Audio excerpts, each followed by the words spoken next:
오늘 우리에게 주시는 하나님의 말씀은 로마서 5장 20절에서부터 6장 2절까지 말씀입니다.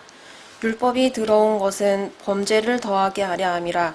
그러나 죄가 더한 곳에 은혜가 더욱 넘쳤나니 이는 죄가 사망 안에서 왕노릇한 것 같이 은혜도 또한 의로 말미암아 왕노릇하여 우리 주 예수 그리스도로 말미암아 영생에 이르게 하려 함이라. 그런즉 우리가 무슨 말을 하리요?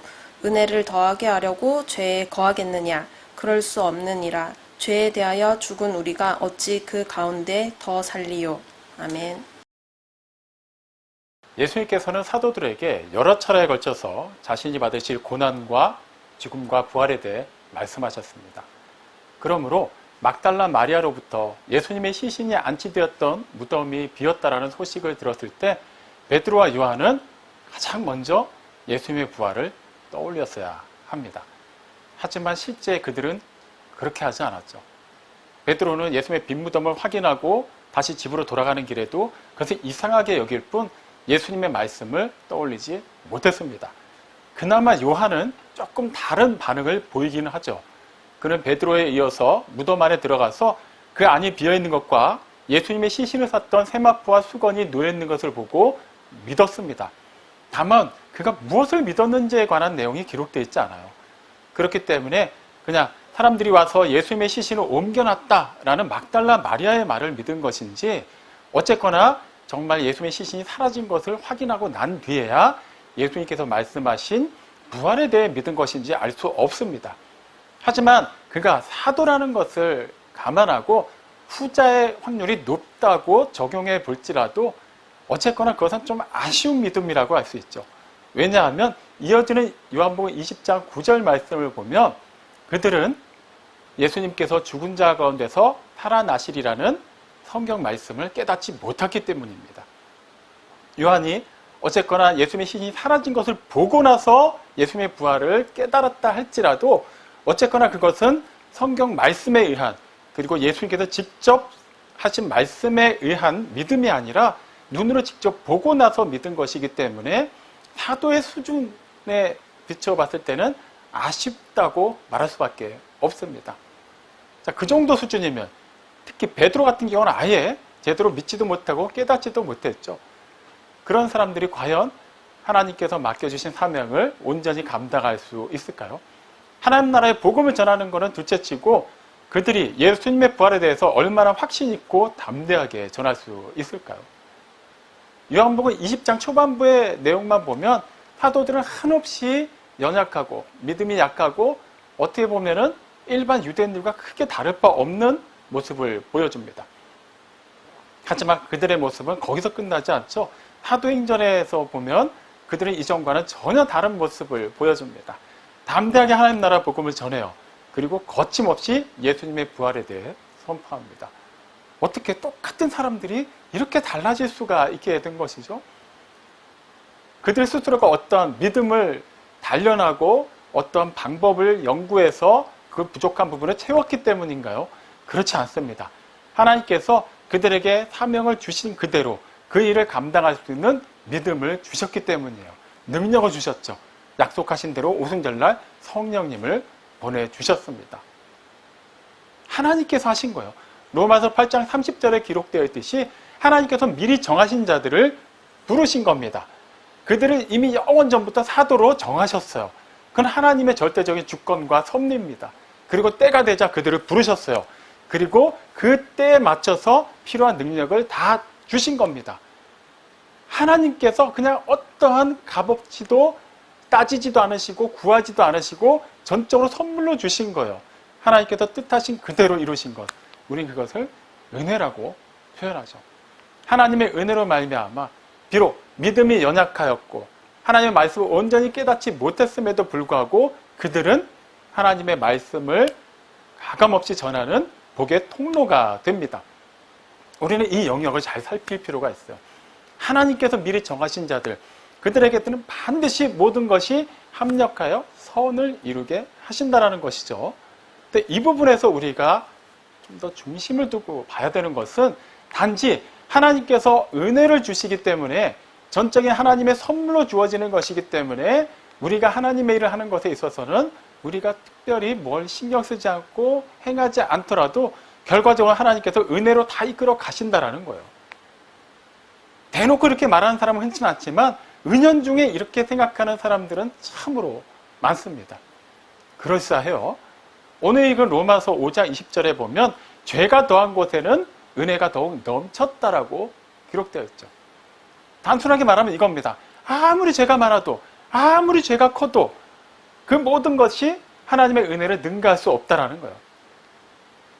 죄에다가 죄를 아무리 쌓아놔도 하나님의 은혜가 임하는 순간 그 모든 것은 다 효력이 상실된다라는 거예요. 그런 맥락에서 우리는 하나님의 은혜를 이해하려는 경향이 있어요. 하나님의 은혜를 주신 거니까, 하나님께서 은혜로 나를 구원하셨으니까 나로 하여금 하나님께서 은혜로 구원하시는 그 모든 과정이 믿어지도록 예수님을 구세주로 영접하도록 그 믿음 주신 것 또한 은혜를 주신 거니까 내가 별로 할 게 없다라는 거예요. 아니, 내가 할 게 아예 아무것도 없다라는 거예요. 맞아요. 우리는 행위로 구원받는 것이 아니기 때문에, 우리의 어떤 행위가 인정받아서 은혜를 받은 것이 아니기 때문에 우리는 분명히 하나님께서 다 하셨다라고 말할 수 있어야만 해요. 하지만 그것은 단지 우리의 구원만을 위한 은혜가 아니라는 것을 분명히 알 때 가능한 얘기예요. 그러니까 분명한 전제 조건을 알고 있을 때 그 부분을 말하는 것이 옳게 되는 것이지, 이 절대 전제를 알지도 못한 상태에서 어느 한 부분만을 인정한다고 하면 이것은 틀릴 확률이 매우 높아지는 것이죠. 표현 자체는 같더라도 이미 그 바탕이 틀렸기 때문이에요. 우리는 하나님의 은혜를 생각할 때 어떻게 되어질 일에 대해서 생각하죠. 예를 들면 하나님의 은혜로 나를 구원하셨다. 그렇기 때문에 언젠가 때가 돼서 내가 이 세상 이별하고 하나님 나라에 들어가게 되면 그때부터 나는 더 이상 아프지도 않고 슬프지도 않고 괴롭지도 않고 누구와 헤어지지 않고 영원히 기쁨과 감사와 찬양 가운데 살게 될 것이다. 하나님의 은혜를 먼 미래에 어떤 일어날 일, 어떤 특별한 장소에서 일어날 일로만 생각하죠. 보통 그렇게 생각해요. 그러다 보니까 우리가 보통 기도할 때 하나님의 은혜를 구하는 경우를 보면 우리가 바라는 어떤 이상적이고 좋은 일이 일어날 것을 기대할 때가 많아요. 하나님 은혜를 베풀어 주셔서 이 일이 잘 되게 도와주십시오. 우리 가정이 잘 되게 도와주십시오. 자녀들이 잘 되게 도와주십시오. 병이 낫게 도와주십시오. 부자가 되게 도와주십시오. 그냥 지금 상황보다는 분명히 나아지는 어떠한 조건이 충족되는 것, 그것을 하나님의 은혜라고 생각한다는 것이죠. 하지만 하나님의 은혜는 그런 측면에서만 이해하면 안 돼요. 그런 측면도 포함이 됩니다. 하지만 그것만으로 전부가 아니라는 거예요. 하나님의 은혜, 성경이 말하는 정말 큰 핵심은 우리의 신분과 관련되어 있습니다. 사도 바울이 고린도전서 15장 10절에서 다 한 가지 고백하죠. 내가 나 된 것은 하나님의 은혜로 된 것이다. 그러니까 쉽게 표현하면 나는 하나님의 은혜로 오늘의 내가 되었다라는 거예요. 나는 하나님의 은혜로 구원받았다 끝이 아니라는 거예요. 나는 하나님의 은혜로 나중에 천국 간다 이것으로 끝나는 게 아니라는 것이죠. 지금의 내가 된 것, 내가 사도로 부름받은 것, 하나님의 자녀인 것, 예수님의 제자인 것, 천국 백성이 된 것, 이 모든 것이 하나님의 은혜로 이미 된 것이다라고 말한다는 것이에요.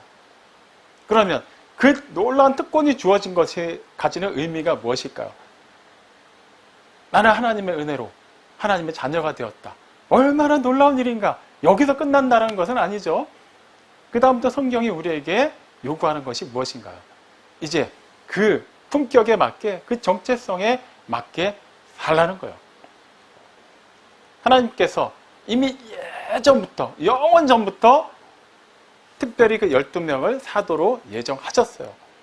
그리고 그 정하신 그들을 때가 되자 부르십니다. 아예 어려서부터 예수님과 같은 동네에서 자라면서 이렇게 친숙하게 알게 하신 것도 아니에요. 각자 그냥 알아서 주어진 상황 속에서 열심히 그냥 주어진 삶을 살았을 뿐인데 때가 되자 하나님이 부르셨어요. 전혀 그럴 만한 사람들도 아닌 것 같은데 그들에게 놀라운 일을 할 수 있는 능력을 주십니다. 하나님께서 은혜로 그 모든 것을 이끌어 가세요. 그 부족한 그대로를 쓰시지 않으세요. 그 부족한 상태로 부르셨지만 그들을 그 다음에 일을 할 수 있는 수준으로 불러주신 겁니다. 정체성을 완전히 바꿔주세요. 그리고 나서 이제 너희는 이 모습이 아니라 이 모습이 되었으니 레벨이 올라갔으니 이제부터 길을 쓰고 그 수준에 맞게 살아라라고 말씀하지 않았어요. 그 수준에 맞게 살 수 있는 능력을 주셨다라는 것이죠. 사도들이 부름받고 나서 예수님과 함께 동행하면서 있었던 일들을 한번 살펴보겠습니다. 너무 많으니까 다 살펴보지는 않을게요. 우리가 흔히 알고 있는 대표적인 사건 몇 가지만 추려볼까요? 오병이어 사건 어떻습니까? 어린 아이가 도시락으로 가져온 작은 빵 5조각, 생선 2마리예요. 그걸로 가지고 성인 남자만 5,000명 이상, 성인 여자들, 아이들 포함하면 몇만 명이 될지도 모르는 수많은 인원을 먹여야 됩니다. 그거 조금씩 나눠서 먹일 수 있을까요? 말도 안 되는 얘기죠. 근데 예수님께서는 그것을 받으시고 축사하신 다음에 제자들을 부르세요. 사도들을 부르셔서 이제 나눠주어라라고 얘기하십니다. 이미 수만 명이 먹을 만치 그 양식에 쌓아놓고 나눠주신 거예요? 아니에요. 예수님 손에 들린 것은 어린아이가 가져온 도시락 그 작은 분량에 불과합니다. 제자들도 어쩌면 기가 막혔을지 몰라요. 그런데 그들은 그 말씀 그대로 따라합니다. 그래서 어떤 일이 일어나나요? 거기 있는 사람들이 배가 부르게 먹고도 12광주리가 남아요. 그냥 하나님께서 말씀하신 그대로 그들이 할 수 있는 게 아니에요. 그들이 믿고 따르기만 하면 하나님께서 그 일을 하시더라는 것이죠. 누가복음 9장 1절 이하를 보면 또 그 12제자들을 부르셔서 둘씩 짝을 지어서 앞서서 마을로 선교 여행을 보내십니다. 예수님은 이 세상에 오신 하나님의 아들이시지만 우리와 똑같은 사람의 몸을 갖고 계셨기 때문에 모든 공간을 초월해서 역사하실 수가 없었어요. 계신 그곳에서만 사역하실 수가 있었죠. 그렇기 때문에 앞으로 가셔야겠지만 아직 당장은 갈 수 없는 그곳에 제자들을 6팀을 나눠서 보내신 거예요. 그러면서 그들에게 귀신을 제어할 권세를 주시죠. 병을 고칠 능력을 주십니다. 하나님 나라 복음을 전하게 하세요. 원래 그 일은 누가 하던 일인가요? 예수님이 하던 일이에요. 제자들은 그저 예수님 따라다니면서 도왔을 뿐입니다. 그런데 이제 제자들에게 예수님이 하시던 그 일을 그대로 하라고 말씀하세요. 근데 제자들은 그대로 또 따라갑니다. 그냥 그 말씀 듣고 짝지어주신 그 사람과 함께 그냥 가라고 한 그 마을로 가요. 그리고 실제 그 일을 하죠. 귀신을 쫓아냅니다. 병든 자들을 고쳐요. 그리고 하나님 나라 복음을 전합니다. 그들이 본래 그런 능력이 있는 사람들이었나요? 아니요. 대부분의 제자들은 어부였어요. 물고기 잡는 거에 있어서는 타의 추종을 불허하겠지만 그렇게 병든 자를 고치고 귀신을 제어하고 하나님 나라의 복음을 담대히 전하는 것은 원래 그들이 하던 일이 아니에요. 감히 상상도 못했던 일입니다. 근데 예수님이 그들에게 말씀하시고 그들이 그 말씀을 그대로 따르자 그들을 통해 그 일이 일어나더라는 거예요. 베드로와 요한, 지금 요한복음 20장을 통해서 살펴보고 있는 그 두 인물은 더 특별한 은혜를 받은 자들이죠. 야고보까지 포함해서 그 세 사람은 12명 가운데서도 다른 9명이 경험하지 못했던 일들을 경험했습니다. 이를테면 예수님이 어느 산에 올라서 그 모습이 영광스럽게 변모하셨을 때라든가 회당당 야이로의 딸을 살리셨을 때 그리고 그 십자가 고난을 앞두시고 겟세마네 동산에서 처절하게 기도하실 때 그 현장을 그들이 함께 했어요. 그렇다면 그들 입장에서는 예수님을 통해서 일어날 일들, 예수님께서 하신 일들이 성취되는 그 모든 것들을 더 깊이, 더 실제적으로 체험한 것이죠. 그러면 당연히 예수님께서 말씀하셨던 그 부활에 대해서는 단박에 깨달았어야 돼요. 이해했어야만 합니다. 기억했어야만 해요. 그런데도 그렇게 하지 못해요. 그 정도 수준밖에 안 되는 사람들인데도 하나님께서는 미리 정하셨기 때문에 어떻게든 그들로 하여금 하나님께서 계획하신 사역을 감당하게 하십니다. 이런 맥락에서 우리 자신에게 우리가 성도된 거에 대한 이 정체성에 맞춰서 우리가 어떻게 살아가야 되는지를 적용해 볼 필요가 있어요.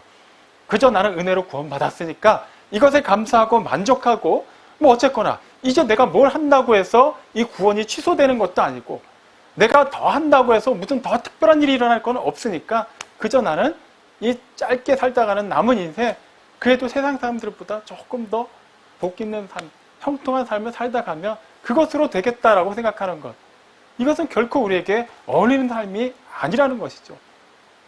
세상 사람들은 그렇게 구할 수 있어요. 그저 어떠한 사물 앞에서 그 앞에서 마음을 담아서 제사를 드리고 기도하면서 어떻게든 자신의 염원이 이루어지기를 바라는 것, 세상 사람들은 그럴 수 있다고요. 하지만 우리는 그럴 수 없다라는 것입니다. 우리는 지금 이미 하나님의 백성이 되었기 때문이에요. 예수님께서 산상설교를 통해서 주신 말씀, 그리고 뭐 서신서들에 기록되어 있는 말씀들, 거기에 보면 많은 명령형의 말씀들이 기록되어 있어요. 그 말씀들은 1차적인 대상이 누구일까요? 하나님의 백성이에요. 하나님의 은혜로 구원받은 자들입니다. 모든 사람들에게 주어진 말씀이 아니에요. 산상설교 말씀 들을 땐 되게 좋단 말이죠. 그런데 그 말씀은 세상 사람들에게 주신 말씀이 아니에요. 그들이 그걸 지켜도 그만, 안 지켜도 그만이에요. 지킨다고 해서 그들이 특별히 더 은혜를 받는 것도 아닙니다. 이것은 오직 하나님의 백성, 하나님의 자녀, 그리스도의 제자들에게만 주어진 말씀이기 때문이에요. 그 많은 말씀 가운데 또 어떤 말씀이 있습니까? 너희는 세상에 빛이라 하라는 말씀이에요. 그냥 빛이 되었다. 그걸로 끝나지 않더라는 것이죠. 너희는 세상의 소금이다. 그냥 그걸로 끝나지 않더라는 거예요. 소금이 맛을 잃으면 무슨 쓸모가 있냐고 말씀하시죠. 맛을 내야 된다라는 거예요. 소금이 맛을 내려면 어떤 화학적 반응이 일어나야만 할까요? 소금의 입자가 그대로 유지된 상태에서 그 물리적인 모양을 그대로 유지하고 있으면 맛을 낼 수 있을까요? 부패를 막을 수 있을까요? 그렇지 않습니다. 녹아야 돼요. 자기 자신이 사라져야만 해요. 이 지구상의 온갖 더럽고 추한 오염원들이 결과적으로 다 어디로 흘러가죠? 바다로 흘러갑니다. 바다는 진작에 썩었어도 전혀 이상할 게 없어요. 그런데 바다는 썩지 않습니다. 이유가 뭘까요? 그 속에 정화작용을 할 수 있는 소금 성분이 들어있기 때문이에요. 근데 그 소금 성분이 바다 전체 100%를 기준으로 했을 때 몇 퍼센트를 차지하는지 아시나요? 과학 시간 다 배우셨을 거예요. 3.4%입니다. 정말 극소량이에요. 그 정도의 소금이 온갖 오염물질이 다 들어가는 바다를 썩지 않도록 시킵니다. 예수님께서 우리를 세상의 소금이라고 말씀하신 데는 그런 맥락이 숨겨 있다는 거예요. 우리는 입장에서는 이 세상 사람들이 100% 예수 믿었으면 좋겠다. 그래야만 하지 않을까? 그것이 하나님의 뜻이 아닐까? 좋아요. 그런데 일단은 꼭 그렇게 되지 않더라도 극소수의 사람들이 정말 진실하게 하나님의 자녀로서의 삶을 살고 있다면, 정말 소금으로서의 정체성에 맞게 살고 있다면 이 세상은 썩지 않는다라는 거예요. 통계를 보니까 약 20%에 해당하는, 대한민국 인구의 20%에 해당하는 사람들이 개신교인이라고 합니다.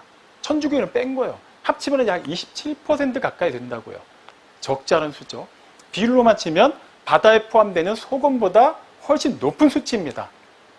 그래서 지금 이 나라, 이 사회는 그 20% 가까운 개신교인들로 인해서 정말 썩지 않고 거룩하고 도덕적으로 굉장히 흠이 없다라고 말할 수 있는 수준인가요? 굳이 이것은 정치적인 문제, 사회적인 문제와 엮어서 얘기하려고 하는 건 아닙니다. 뭔가 문제가 있다는 거예요. 꼭 이것을 3.4%라는 바다에 포함되는 소금 성분과 같은 수치로 이해할 수는 없습니다만, 그래도 우리가 세상의 소금으로 세상에 속해 살고 있는데도 불구하고 그 많은 개신교인들을 통해서 세상에 전혀 하나님의 영광을 보지 못하고 있다면 이건 어딘가 문제가 있다는 거예요. 그 3.4%의 소금, 그 영향력을 행사하기 위해서는 녹았기 때문에 가능한 것이죠. 근데 3.4%가 들어있는데 녹지 않고 있다고 쳐보죠. 어떻게 될까요? 그 퍼센티지는 유지하고 있지만 결과적으로 바다는 썩을 수밖에 없겠죠. 마찬가지입니다. 20% 가까운 개신교인이 있는데 대한민국이 왜 이럴까? 이거는 탄식할 문제가 아니라 먼저 회개할 문제예요. 우리가 녹지 않았다라는 거예요. 우리 자신을 부인하지 않았다라는 거예요. 십자가를 지고 따르지 않는다라는 거예요. 십자가를 보고 왔어요. 십자가가 달려있는 교회까지는 왔는데 그 십자가를 억지로 떼가지고 내가 그냥 지고, 아니면 너무 크니까 그런 작은 액세서리로 만들어서 목걸이, 귀걸이로 만듭니다. 그리고 내가 가고 싶은 길을 가고 있는 거예요. 전혀 나를 부인하지 않죠. 예수님께서 주신 산상설교 말씀, 누구에게 주신 말씀인가요? 자기를 부인하고 하늘에 계신 하나님을 아버지라고 부르는 자들에게 주신 말씀이에요. 우리가 정말 하늘에 계신 우리 아버지하고 주님의 기도로 따라할 수 있다면 우리는 당연히 우리의 길을 가르지 않고 예수님께서 앞서 가신 그 발자취를 따라가야만 해요. 이것이 은혜로 말미암아 구원받은 자의 마땅한 삶이어야 한다는 것이죠. 사도들이 그랬잖아요. 그들이 은혜로 부족한 믿음인데도 불구하고 나중에 놀라운 하나님의 일을 할 수 있었지만 그것은 하나님께서 그들에게 능력만 주셔서 된 일이 아니죠. 그들 또한 그 일에 적극적으로 참여했기 때문이에요. 성령이 임하셨어요. 그런데 성령이 임하시고 나니까 정말 예루살렘과 온 유대와 사마리아 땅끝까지 이르러서 그들이 복음의 증인이 되었나요? 복음이 알아서 막 퍼져나가던가요? 아니에요. 예루살렘 교회만 계속해서 커져갔을 뿐이에요. 이유가 뭐죠? 성령은 분명히 임하셨어요. 그들이 권능 받았습니다. 하지만 예루살렘은 떠나지 않았어요. 예루살렘은 떠나지 않으니까 사마리아에도 그 외 로마 전역으로 복음이 퍼질 수가 없는 거예요. 스데반의 순교 사건을 계기로 해서 어떻게든 교회에 박해가 임하니까 그제서야 수많은 제자들이 뿔뿔이 일단은 살기 위해서 흩어집니다.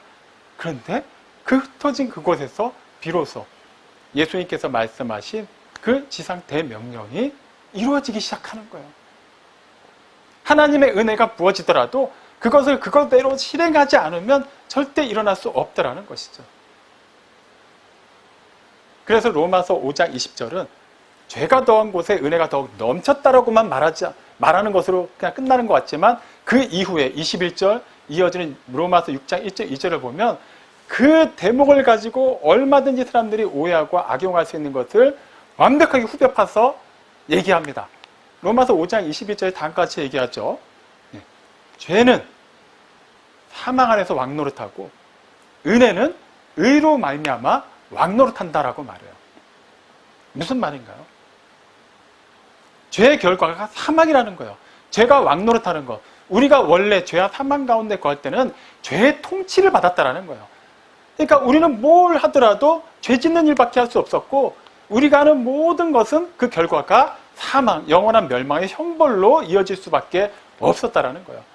하지만 은혜는 의로 말미암아 왕노릇합니다. 은혜의 통치를 받는 자, 하나님의 은혜로 말미암아 구원받은 자는 의롭게 되었다라는 거예요. 그리고 의롭게 살게 되었다라는 거예요. 의롭게 살 수 있는 능력이 주어졌다라는 겁니다. 그럼 무엇인가요? 의롭게 살라는 거예요. 아유, 나 예전에 믿음이 별로 없었는데 내가 봐도 그다지 나는 성격이 뭐 이렇게 좋지도 못한데 하나님의 일을 하기에 나는 부족한 게 많은데 맞아요. 이전에 우리는 그랬다고요. 그거를 부인하지 않아요. 사도 바울도 그 고린도후서 5장 17절 분명히 얘기해요. 이전 것이 있었다라고요. 하지만 그것은 지나갔다고 말합니다. 그리스도 안에 있는 사람은 지나갔다라는 거예요. 하나님의 은혜를 받은 사람, 구원받은 사람은 이미 더 이상 이전의 모습에 좌우되지 않게 되었다라는 거예요. 새 것이 되었다고 말합니다. 그래서 빌립보서 3장 20절을 통해 바울이 뭐라고 얘기하죠? 우리의 시민권은 하늘에 있다고 얘기해요. 우리는 여전히 세상에 속해 살고 있어요. 하지만 우리의 궁극적인 시민권은 하늘에 있다는 거예요. 이것은 일단 사는 동안, 이 세상에 사는 동안은 이 세상에 속해 살고 이 세상을 떠나고 나면 비로소 하늘에 속한다는 얘기가 아니에요. 몸은 분명히 이 세상에 속해 살고 있습니다. 하지만 우리는 궁극적으로 하늘에 속해 있는 사람이라는 거예요. 구별되었다라는 거예요. 그러니까 완전히 세상과 동떨어진 삶을 살고 있는 것이 아니라 세상 속에 있지만 그 속에서 전혀 섞이지 않고 하나님 나라의 시민으로서의 그 정체성을 가지고 그 능력을 뿜어낼 수 있는 그런 사람들이 되었다라는 겁니다. 우리나라에선 도로교통법에 따르면은 운전을 할 때 우측 통행을 해야 돼요. 그런데 지구상에 있는 모든 나라들이 다 차를 운전할 때 우측 통행을 하는 건 아닙니다. 가까이 있는 일본, 영국, 또 그 몇 개 나라들은 좌측 통행을 해요. 만약에 그런 나라에 속한 어떤 사람이 거기서 태어나고 자랐고 그렇게 오랫동안 운전을 하던 사람이 대한민국으로 와서 귀화 신청을 하고 시험을 봐서 다 통과했어요. 시민권도 받았습니다. 그럼 이제 이 사람이 운전면허도 땄어요. 차를 운전합니다. 근데 이 사람이 나는 원래 차를 운전할 때 좌측 통행으로만 운전해 왔으니까 원래 나는 그것이 익숙하니까 여기서도 그렇게 할 거야 라고 말한다면 그렇게 말을 할 수 있어요. 그게 익숙한 건 사실이니까. 하지만 실제 그 사람이 그렇게 운전한다면 차를 끌고 그렇게 도로 한가운데로 뛰어나간다면 어떤 일이 일어날까? 교통혼잡, 사고, 불보도 뻔하겠죠. 아무도 그것을 그대로 이해할 수는 없을 것입니다. 막아야만 하고 그 사람도 이제 대한민국 시민권을 얻은 이상 대한민국의 도로교통법을 따라 운전해야만 해요. 마찬가지예요. 예전에 내가 죄 안에 거할 때 내 죄성이 이끄는 대로 난 그렇게 살았고 여전히 그것이 완전히 사라진 것은 아닌 것 같은데 어쨌거나 내가 이렇게 죄를 잠깐 지어도 예전의 모습이 슬금슬금 튀어나와도 어쨌거나 하나님의 은혜가 이 모든 것을 다 덮는데 뭐가 문제가 되지? 모르겠다. 그냥 내가 원하는 대로 살아도 되겠지. 이게 아니라는 거예요. 우리의 시민권은 하늘에 속해 있기 때문에 세상에 산다고 해서 이것과는 별개로 세상 법칙대로 세상의 논리대로 살 수는 없게 되었다는 것이죠. 그래서 로마서 6장 1절 2절이 그거에 대해서 강하게 수사 의문법을 사용하면서까지 얘기합니다. 우리가 하나님의 은혜를 더하게 하려고 죄에 거할 수 있느냐? 그럴 수 없느니라. 죄에 대하여 죽은 우리가 어떻게 다시 죄 안에서 행할 수 있겠느냐? 하나님의 은혜를 더하려고 죄에 거할 수 있습니까? 이 수사 의문문은 답이 아예 정해져 있는 거예요. 그럴 수 없다라는 거예요. 그러니까 쉽게 얘기하면 대놓고 나는 하나님의 은혜를 더 받기 위해서 더 죄를 지어야지 이렇게 하는 사람은 없어요. 하지만 우리는 이걸 교묘하게 바꿔서 적용을 하죠. 내가 죄를 지어도 하나님의 은혜를 베푸지 못해. 뭐가 문제야? 나를 구원하셨는데 나를 지옥 보내시겠어? 여러분, 표현은 좀 다른 것 같지만 이렇게 교묘하게 왜곡해서 복음을 완전히 복음이 아닌 것으로 전하는 설교가 얼마나 많은지 몰라요. 우리가 하나님의 자녀인데 죄 좀 지었다고 하나님이 지옥에 보내시면 그게 하나님 아버지십니까? 맞아요. 죄 좀 지었다고 당신의 자녀를 지옥에 보내는 하나님은 하나님 아버지가 되실 수 없습니다. 하지만 정말 하나님의 자녀라면 애초에 그런 생각 자체를 할 수 없어야 된다는 거예요. 이미 죄 가운데 살 때는 그렇게 생각할 수 있어요. 너네가 믿는 신이 하나님이 사랑의 하나님이라며. 그런데 어떻게 그런 하나님이 지옥을 만들어? 어떻게 자기 좀 안 믿었다고 지옥을 보내? 세상 사람은 그렇게 얘기할 수 있어요. 하나님을 모르기 때문에, 그 은혜의 값어치를 모르기 때문에, 그 은혜로 말미암아 신분이 어떻게 바뀌었는지를 모르기 때문에 그렇게 말할 수 있다고요. 하지만 완전히 신분이 바뀌고 하늘의 시민권을 둔 사람, 이제는 하나님께 속하였고 예수님과 연합하여서 예수님과는 불가분의 관계에 놓여 있는 사람, 그러므로 예수님과 함께 죽고 예수님과 함께 살고 예수님처럼 하나님 보좌 우편에 앉게 된 자, 하나님께 속하여 영원한 하나님 나라에 속하였고 하나님의 생명을 향유하게 된 자로서는 이제는 더 이상 그런 생각을 할 수 없게 되었다는 거예요. 그러면 우리에게 그러한 생각이, 그러한 사고가, 그러한 행동이 심숙하게 다가와서는 안 된다는 겁니다. 여전히 튀어나오긴 해요. 그렇기 때문에 우리는 성화되어 가는 거예요. 우리가 의롭게 되었다고 해서 그 즉시 우리는 하나님의 영광에 완전하게 이른 것은 아니죠. 이 세상에 있는 동안은 계속해서 그 영화의 단계를 향해서 조금씩 나아가는 거예요. 원석 그대로가 값어치 있는 게 아니죠. 그것을 깨트리고 그것을 연단하여서 불순물들을 계속 제거하고 난 뒤에야 순금이 되는 것처럼 우리는 그 원석인 단계에서 지금 연단돼 가는 과정에 있는 거예요. 여전히 원석이기 때문에 아주 불순물이 껴있기 때문에 우리는 불완전한 것인가요? 아니요. 이미 하나님이 시작하셨잖아요. 그리고 예수의 날까지 이미 시작하신 하나님께서 반드시 이루신다라는 거예요. 그렇기 때문에 우리는 그냥 그대로 따라가는 겁니다. 이미 시작하신 하나님께서 끝까지 책임을 지실 것이기 때문에 우리는 주신 그 말씀대로 살기만 하면 된다라는 거예요. 여전히 이전의 모습, 그것을 핑계로 연약한 믿음의 삶을 살아서는 안 된다라는 것이죠. 세상과 똑같은 논리로 죄를 짓고 사는 것을 거침없이 행해서는 안 된다라는 거예요. 지금 이것을 단지 죄 지으면 지옥 갑니다, 우리는 의롭게 살아야만 구원받습니다라고 말하는 그런 율법주의와 같은 맥락에서 이해하면 안 돼요. 우리는 지금 율법주의를 얘기하는 것이 아니라 은혜 안에서 은혜로 말미암아 구원을 받은 자로서의 그 마땅한 품격에 대해서 얘기하고 있는 거예요. 예수님께서는 우리를 세상의 빛이라고만 말씀하시지 않았어요. 마태복음 5장 16절에서 뭐라고 얘기하십니까? 너희가 세상 사람들에게 빛을 비추어서 그들이 너의 착한 행실을 보고 하늘에 계신 너희 아버지께 영광을 돌리게 하라고 말씀하셨어요. 어떻게 우리가 빛이라는 걸 세상 사람들이 알 수 있을까요? 빛을 비추라는 거예요. 그냥 가만히 있던 되던가요? 그렇지 않다라는 거예요. 그렇기 때문에 소금과 빛이 같이 따라오는 거예요. 녹아야 된다라는 거예요. 내가 생각하는 길을 가지 말고, 기존에는 다 양 같아서 우리는 그릇 행하여 각기 제 길로 갔어요. 그게 원래 우리의 습성입니다. 이제는 그렇게 할 수 없게 되었다는 거예요. 왜 그렇죠? 기존에는 그냥 야생에서 내 마음대로 사는 양이었고 끝끝내 멸망의 길로밖에 갈 수 없는 존재였지만 이제는 우리를 위해서 목숨까지도 바치는 선한 목자이신 예수님께서 양의 문이 되어 주셨어요. 우리의 이름을 부르시고 우리를 위해서 그 모든 생명의 길을 만들어 놓으셨고 인도하고 계십니다. 그렇기 때문에 이제는 우리는 그분의 길을 따라가는 거예요. 그냥 예수님이 나의 구세주가 되셨으니까 죽이 되든 밥이 되든 우리를 다 업고 이곳으로라도 가시겠지가 아니라는 거예요. 예수님은 우리에게 따라오라고 말씀하십니다.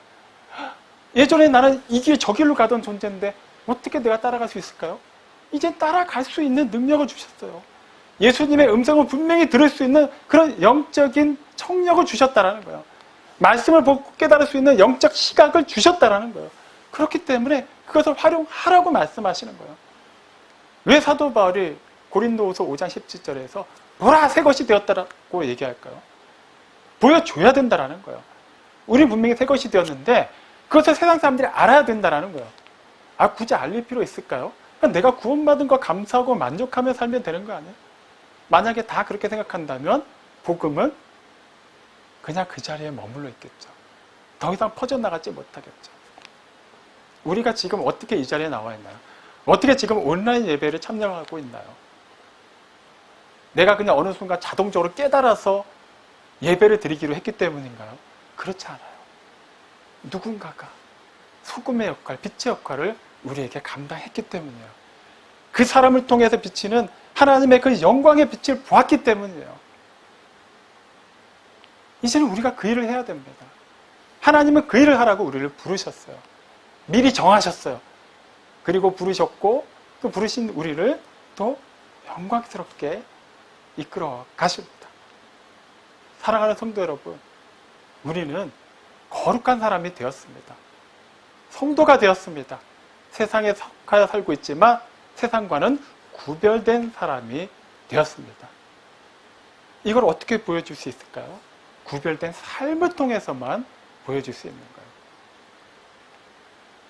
이 세상에 산다는 것은 정말 넓은 세상, 수많은 사람들이 모여있는 세상만을 얘기하지 않아요.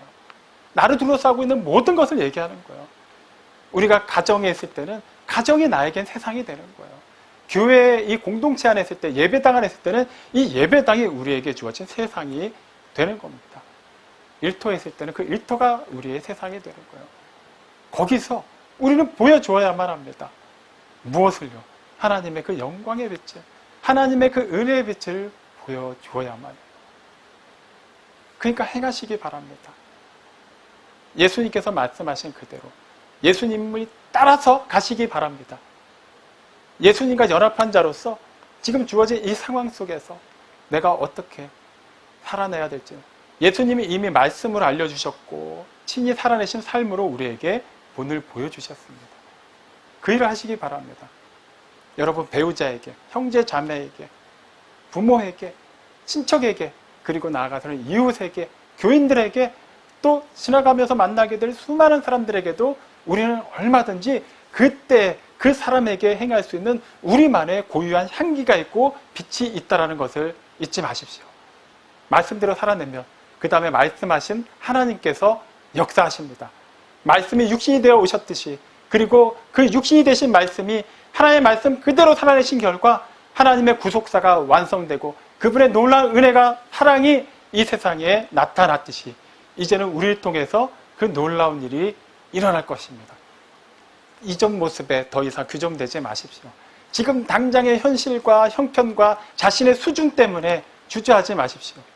더 이상 미루지 말고 지금 이 순간부터 적극적으로 거룩하게 된 자로서, 하늘나라의 시민권을 가진 자로서 그 정체성과 품격에 맞는 삶을 살아내십시오. 그리할 때 하나님께서 계획하신 크고 놀라운 일이 우리를 통해 일어날 것이고 세상 무수 사람들이 우리를 통해 하나님의 그 은혜를, 사랑을 발견하게 될 것입니다. 기도하십니다.